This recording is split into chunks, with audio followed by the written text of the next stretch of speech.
Hi friends, నేను మీ వెంకటేశ్వర రెడ్డి. మరి ఈ వీడియోలో ఏపీ డిఎస్సి ప్రిపేర్ అయ్యేటువంటి ఆస్పిరెంట్స్ని బేస్ చేసుకొని ఫ్రెండ్స్, మరి డిఎస్సి అప్లై చేసేటువంటి ఆస్పిరెంట్స్ని బేస్ చేసుకొని, అంటే ఇంకా డిఎస్సి ఎవరైనా అప్లై చేయకుంటే అప్లై చేయబోయేటువంటి ఆస్పిరెంట్స్ని బేస్ చేసుకొని నేను రెండు సలహాలు ఇస్తా. ఆ రెండు సలహాలు పాటించండి. మీరు 100% అయితే ఈ అప్లికేషన్ పరంగా కానివ్వండి, అప్లై చేసిన తర్వాత కానివ్వండి, ఎటువంటి ప్రాబ్లమ్స్ అయితే రావు. రెండు పాయింట్స్, అవి కూడా అందరికీ తెలిసినటువంటి పాయింట్సే, బట్ ఈ రెండు పాయింట్స్ మాత్రం హైలైట్ చేసుకోండి. మరి ఆ రెండు పాయింట్స్ చెప్పుకునే ముందు ఫ్రెండ్స్, మరి ఎస్జిటి ప్రిపేర్ అయ్యేటువంటి ఆస్పిరెంట్స్ బేస్ చేసుకొని మనము కంప్లీట్ గా క్లాసెస్ తో పాటు ఎగ్జామ్స్ కండక్ట్ చేస్తున్నాము. ఆల్రెడీ షెడ్యూల్ వైజ్ బ్యాచెస్ అయిపోయాయి. ప్రెసెంట్ అయితే అన్ని లింక్స్ మొత్తము ఎస్జిటి సిలబస్ ని 6 గ్రూప్స్ గా డివైడ్ చేసాము. తెలుగు కంటెంట్ ప్లస్ మెథడ్స్ ఒక గ్రూపు, ఈవీఎస్, సైన్స్, సోషల్ ఒక గ్రూపు, నెక్స్ట్ విద్యా దృక్పథాలు, అదే విధంగా ఎడ్యుకేషనల్ సైకాలజీ ఒక group, next English content plus methods, అదే విధంగా ట్రై మెథడ్స్ బేస్ చేసుకొని, next GK current affairs base చేసుకొని ఒక గ్రూపు, నెక్స్ట్ మరొక గ్రూప్ వచ్చేసరికి మ్యాథ్స్ కు సంబంధించినటువంటి మరొక గ్రూపు. ఇలా మొత్తం 6 గ్రూప్స్ క్రియేట్ చేశాము. ఏ గ్రూప్ లో ఆ సబ్జెక్ట్ కు సంబంధించినటువంటి క్లాసెస్, అదే విధంగా ఎగ్జామ్స్ సెండ్ చేయడం అయితే జరుగుతుంది. మరి ఈ రోజు బెస్ట్ ఆఫర్ ఉంది. రేపు లింక్స్ సెండ్ చేయడం అయితే జరుగుతుంది. 24/4/2025 అనగా రేపు ఎగ్జాక్ట్ గా 9 PM కి లింక్స్ సెండ్ చేస్తాం. ఈ రోజు బెస్ట్ ఆఫర్ ఉంది. 1200 రూపీస్ దే. ప్రెసెంట్ అయితే కేవలం 300 రూపీస్ కే ఆఫర్ ఉంది ఫ్రెండ్స్. కంప్లీట్ గా ఎస్సిటి ఫుల్ కోర్స్ క్లాసెస్, అదే విధంగా ఎగ్జామ్స్ క్లాస్ వైజ్ గా, లెసన్స్ వైజ్ గా ఉంటాయి. మీకు అప్ టు డిఎస్సి వరకు వ్యాలిడిటీ. మీ ఫ్రీ టైమ్ లో ఎప్పుడైనా క్లాస్ వినొచ్చు, మీ ఫ్రీ టైమ్ లో ఎప్పుడైనా ఎగ్జామ్స్ రాసుకోవచ్చు. ఇంత మంచి అవకాశం అయితే మిస్ చేసుకోవద్దు. మరి విల్లింగ్ ఉన్న వాళ్ళు స్క్రీన్ మీద కనిపించేటువంటి నా వాట్సాప్ నెంబర్ కి ఎస్జిటి పర్పస్ అని మెసేజ్ చేయగలరు. నా నెంబర్ సేవ్ చేసుకోండి, ఎంవిఆర్ నంద్యాల. మరి నా నెంబర్ 8341949272, 8341949272. నా నెంబర్ కి సింప్లీ ఎస్జిటి పర్పస్ అని మెసేజ్ చేయండి. ఇంకా ఆలస్యం చేసుకోవద్దు. మీకు క్లాస్ వైజ్ గా, లెసన్స్ వైజ్ గా తెలుగు తీసుకుందాం అనుకోండి. ఆ గ్రూప్ లో తెలుగు సంబంధించినటువంటి సబ్జెక్ట్సే కంటెంట్ సిలబస్ ప్రకారం క్లాస్ వైజ్ గా, లెసన్స్ వైజ్ గా మీకు వ్యాకరణాంశాలు, భాషాంశాలు, క్లాస్ వైజ్ గా మెథడ్స్ మొత్తము క్లియర్ గా ఉంటాయి. క్లాసెస్ ఉంటాయి, అదే విధంగా ఎగ్జామ్స్ ఉంటాయి. మీరు ఏ సబ్జెక్ట్ కావాలంటే ఆ సబ్జెక్ట్, ఏ క్లాస్ కావాలంటే ఆ క్లాస్, ఏ ఎగ్జామ్ కావాలంటే ఆ ఎగ్జామ్, మీకు అప్ టు డిఎస్సి వరకు వ్యాలిడిటీ ఇస్తున్నాం. కాబట్టి ఇది ఒక మంచి అవకాశము. ఇంకా ఆలస్యం అయితే చేసుకోవద్దు. మరి లేట్ చేయకుండా కంటెంట్ లోకి వెళ్తే, మరి డిఎస్సి అప్లై చేసేటువంటి ఆస్పిరెంట్స్ బేస్ చేసుకొని, అంతకుముందు అప్లై చేసిన వారు చాలా మంది, ఎస్పెషల్లీ ఈ రోజే నాకు ఒక ప్రాబ్లం బేస్ చేసుకొని ఒక 4 or 5 కాల్స్ వచ్చాయి. సో ఎందుకంటే ఆ ఎక్స్పీరియన్స్ తో చెప్తున్నారు అనమాట. అంటే కాల్స్ వస్తున్నాయి కాబట్టి అవి మళ్ళీ మీరు మిస్టేక్స్ చేయకూడదు అనేటువంటి ఆలోచనతో మీకు ఒక మంచి సలహా ఇస్తున్నారు అనమాట. అదే విధంగా అప్లై చేయాలి అనుకునే వాళ్ళు రెండు పాయింట్స్ గుర్తుపెట్టుకోండి. ఫస్ట్ పాయింట్ ఏంటి అంటే, మీరు అప్లై చేయబోలు ఎవరిని అడగాల్సిన అవసరం లేదు. సో మీరు చేయాల్సింది ఒకే ఒక పని. ఫస్ట్ అప్లై చేయాలి అనుకున్నప్పుడు అంతకుముందు మీ ఫ్రెండ్స్లో ఎవరైనా అప్లై చేసిన వాళ్ళు ఉంటే, లేదా మీకు దగ్గరలో ఉన్నటువంటి నెట్ సెంటర్ కైనా కానీ వెళ్ళి అసలు డిఎస్సి అప్లై చేయడానికి ఏమేం అవసరము అనేది ఫస్ట్ క్లియర్ గా కనుక్కోండి. కనుక్కున్న తర్వాత మాత్రమే అప్లై చేయడానికి వెళ్ళండి. ఒక రోజు టైం వేస్ట్ అయినా పర్లేదు. ముందు రోజు ఫోన్ కాల్లో అయినా, ఫోన్ కమ్యూనికేషన్లో అయినా మీరు మళ్ళీ ఒక్కొక్కరిని ఒక్కొక్కరు అడుగుతూ ఉంటారు. నాకు ఫోన్ చేసి, చాలా మంది ఫోన్ చేసి, సార్ ఏమేమి అవసరం సార్ అంటారు. ఏమేమి అవసరం అని చెప్పలేం కదా. సో ఒక్కరికైతే చెప్పగలము. సో ఫోన్ నెంబర్ బోర్డు మీద డిస్ప్లే అయింది కాబట్టి ఇంకా ప్రతి దానికి కాల్స్ మెసేజెస్ సెల్ పట్టుకోవాలంటే భయం వేస్తుంది. నాకు ఎంక్వైరీ కాల్స్ కన్నా దానికి 10 ఎక్కువ కాల్స్ వస్తున్నాయి. ఏంటి సార్, నాది అది ప్రాబ్లం వచ్చింది, లేకపోతే ఇది ఇలా ఉండాలా, అది ఉండాలా, స్టడీ సర్టిఫికేట్ ఇలా ఉన్నాయి, ప్రైవేట్ అని ఉంది, 10th క్లాస్లో కొన్ని రెగ్యులర్ అని ఉంది, ఏం చేయాలి, స్టడీ సర్టిఫికేట్ స్కూల్స్ క్లోజ్ చేశారు, ఎలా తెచ్చుకోవాలి, కొన్నిటికి చిన్న వాటికి సలహా ఇవ్వగలము. సో కొన్ని వాళ్ళు అడిగే క్వశ్చన్లో మీనింగ్ ఉండదు, లెంతీ క్వశ్చన్స్ ఉంటాయి. సో అలాంటి వాటికి చూడండి, వాయిసే ఈ 2 daysలోనే చాలా సఫర్ అయ్యడం. ఎంక్వైరీ కాల్ అని లిఫ్ట్ చేస్తాము, కానీ అది ఈ కాల్ అయి ఉంటుంది, అంటే డౌట్స్ కాల్ అయి ఉంటుంది. ఏదో ఎంక్వైరీ మెసేజ్ అని చూసింటాము, కానీ అది డౌట్స్ మెసేజ్ అయి ఉంటుంది. అలా చాలా వరకు ఈ 2 daysలోనే రిప్లై ఇవ్వకపోతే ఒక ఫీల్ అవుతారు, రిప్లై ఇస్తే ఈ విధంగా తయారవుతాం మేము. సో మీరు ఇలా సఫర్ కాకుండా, ఎవరిని అడిగి ఎవరిని బాధ పెట్టకుండా ఉండాలి అంటే రెండు పాయింట్స్.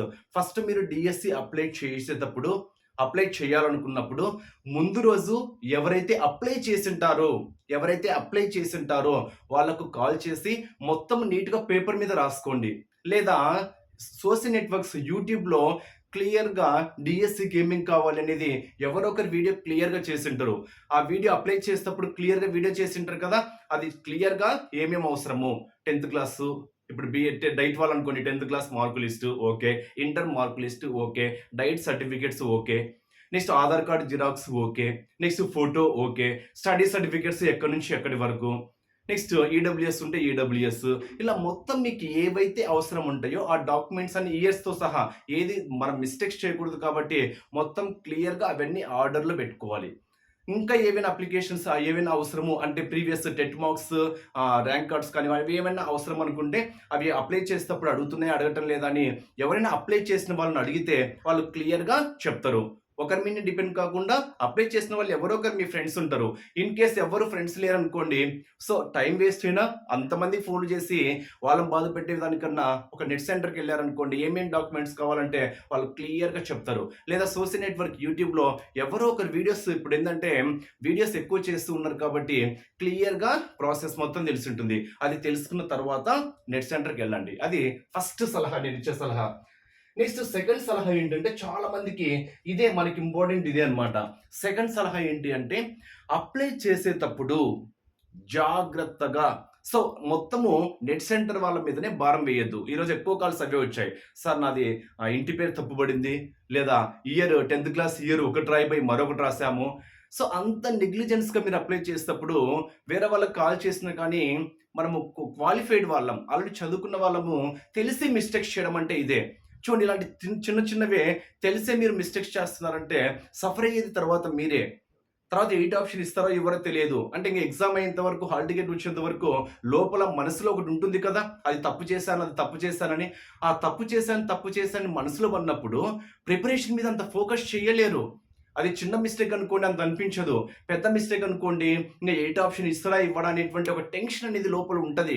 ఎప్పుడైతే అది మైండ్‌లో మెదుగుతూ ఉంటదో నీ ప్రిపరేషన్ అంత పర్ఫెక్ట్‌గా జరగదు. అందుకే నేను చెప్తున్నా అప్లై చేయాలనుకున్నప్పుడు ముందే మీ ఫ్రెండ్స్‌కి కానివ్వండి, లేదా నెట్ సెంటర్ కానివ్వండి, తెలిసిన వాళ్ళని క్లియర్‌గా ఏమేం కావాలో మొత్తం క్లియర్‌గా రాసుకోండి. రాసుకున్న తర్వాత అవన్నీ రెడీ జేసుకోండి. రెడీ చేసుకున్న తరువాత నెట్ సెంటర్‌కెళ్ళినప్పుడు వాళ్ళు అక్కడ మనం వాళ్ళ మీదే మొత్తం భారం ఏసేయకూడదు. సో, మొత్తం ఇచ్చేస్తాం ఓకే.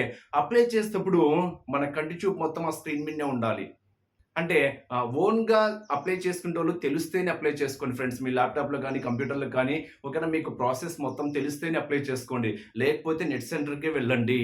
నెట్ సెంటర్‌కే వెళ్ళండి. సో, అక్కడ అప్లై చేసేటప్పుడు మీరక్కడ మిస్టేక్స్ అన్నీ అబ్జర్వ్ చేయండి. అంటే వాళ్ళు టైప్ చేస్తున్నప్పుడే కంటి చూపుతో ఒకసారి అబ్జర్వ్ చేస్తూ ఉండండి. ప్రతీదీ క్లియర్‌గా. తరువాత లాస్ట్‌లో ఓసారి చెక్ చేసుకోమంటారు. ఒక 2 నిమిషాలు టైం వేస్ట్ అయినా పర్లేదు. అబ్బా! వాళ్ళేమన్నా అనుకుంటారేమో అంత అవసరం లేదు. సో, నిదానంగానే పేర్లో స్పెల్లింగ్స్‌తో సహా ఇయర్స్ క్లియర్‌గా ఉండాలి. అంటే 10థ్ ఎప్పుడు పాస్ ఔట్ అయ్యిండు అడుగుతారు కదా! అవి. నెక్స్ట్ పర్సెంటేజ్‌లు కూడా అడుగుతారు. సో, 10థ్ క్లాస్ ఎంత పర్సెంటేజ్, ఎంత పర్సెంటేజ్ అని. ఆ పర్సెంటేజ్‌లు మొత్తం క్లియర్‌గా ఒకటికి 2 సార్లు మొత్తం ఓకే చేసుకోండి. అబ్జర్వ్ చేయండి. మిస్టేక్స్ ఏమీ లేవు అనుకుంటేనే అతనికి ఓకే అని చెప్పండి. సో, ఒకటికి 2 సార్లు చెక్ చేసుకోండి. ఒక 2 మినిట్స్ టైమ్ వేస్ట్ అయినా పర్లేదు.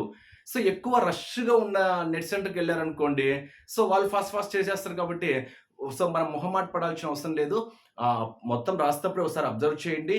వాళ్ళు ఒకసారి చెక్ చేసుకోమన్నప్పుడు ఒకటికి 2 సార్లు చెక్ చేసుకున్న తర్వాత మాత్రమే సబ్మిట్ చేయండి. సబ్మిట్ చేయమని చెప్పండి. అంతేకాని మొహమాట పడిపోయి అబ్బా! చాలా మంది ఉన్నారు కదా! అని ఓకే అని చూడకుండా ఓకే అని చెప్పినామనుకో అతని మీద నమ్మకంతో తర్వాత సఫర్ అయ్యేది నువ్వే. వాళ్ళని అడిగినా గాని ఏం చెప్తారు? తర్వాత ప్రాబ్లమ్ వచ్చినప్పుడు మొత్తం చెక్ చేసుకోమన్నాం గదమ్మా! మీరేం చెక్ చేసుకోలేదు. అది మా తప్ప అని అంటారు.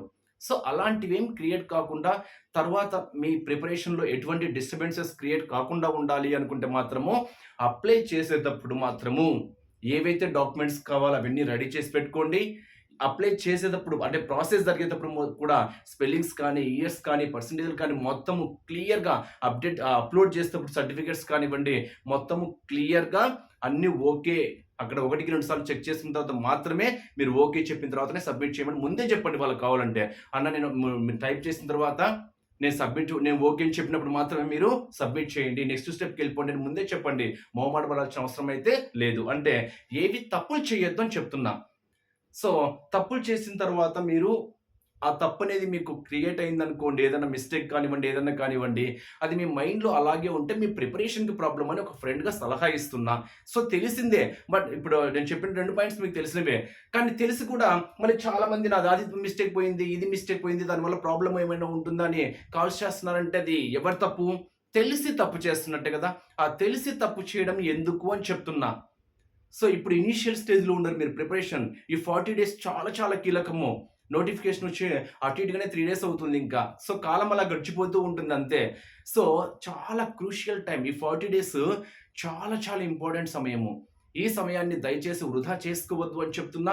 మీ మైండ్‌లోకి ఎటువంటి నెగెటివ్ థాట్స్ రానివ్వద్దు అని చెప్తున్నా. అదే విధంగా సబ్జెక్ట్ పైన కాన్సంట్రేషన్, ఇంట్రెస్ట్ పెట్టండి. ఉన్న సమయాన్ని మాత్రము పర్ఫెక్ట్‌గా వినియోగించుకోండి. సో, అనవసరమైనటువంటి సోషల్ నెట్వర్క్స్ జోలికైతే వెళ్ళొద్దు అని మాత్రము ఒక ఫ్రెండ్‌గా సలహా అయితే ఇస్తున్నా. ఓకే ఫ్రెండ్స్, మరి wish you all the best. మరి ఎవరికైనా మన క్లాసెస్‌తో పాటు ఎగ్జామ్స్ కావాలి అంటే ఈరోజు బెస్ట్ ఆఫర్ ఇచ్చాను. రేపే లింక్ సెండ్ చేయడం జరుగుతుంది. నా వాట్సాప్ నంబర్‌కి ఎస్‌జిటి పర్పస్ అని మెసేజ్ చేయండి. నేను ఇప్పుడే చెప్పాను కదా! మళ్ళా స్క్రీన్ మీద డిస్‌ప్లే అయింది కాబట్టి నంబర్ నాకు 3 డేస్ నుంచి కంటిన్యూషన్‌గా మెసేజెస్, కాల్స్ దానివల్ల ఆహ్, చాలా మాట్లాడాలంటేనే చాలా కష్టంతో మాట్లాడాల్సిన అవసరం అయితే వస్తుంది. సో, మిస్టేక్స్ చేయొద్దు. ఎవరిని మనము డిస్టర్బెన్సెస్ క్రియేట్ చేయకుండా అవసరమైతే ఉండదు. కొన్ని ఏదైనా డౌట్స్ పరంగా అడగాల్సినవి అడగొచ్చు. తప్పు లేదు. అన్నీ తెలిసినవి కూడా డౌట్స్ అడగడం అంటే అది మీ మిస్టేకే. సో, మనము చదువుకున్న వాళ్ళం కాబట్టి తెలియని పాయింట్స్ అయితే అడగడం తప్పులేదు. సో, తెలిసినవి కూడా అడగాలి అంటే అందుకే చెప్పేది. అప్లై చేసిన వాళ్ళు 1కి 2 సార్లు ఎంక్వైరీ చేసుకోండి. నెట్ సెంటర్‌కెళ్ళి అప్లై చేసుకోండి. మొత్తం తెలుసుకున్న తర్వాత మాత్రమే అప్లై చేయడానికైతే వెళ్ళండి. ఓకే ఫ్రెండ్స్, మరి wish you all the best. Thank you.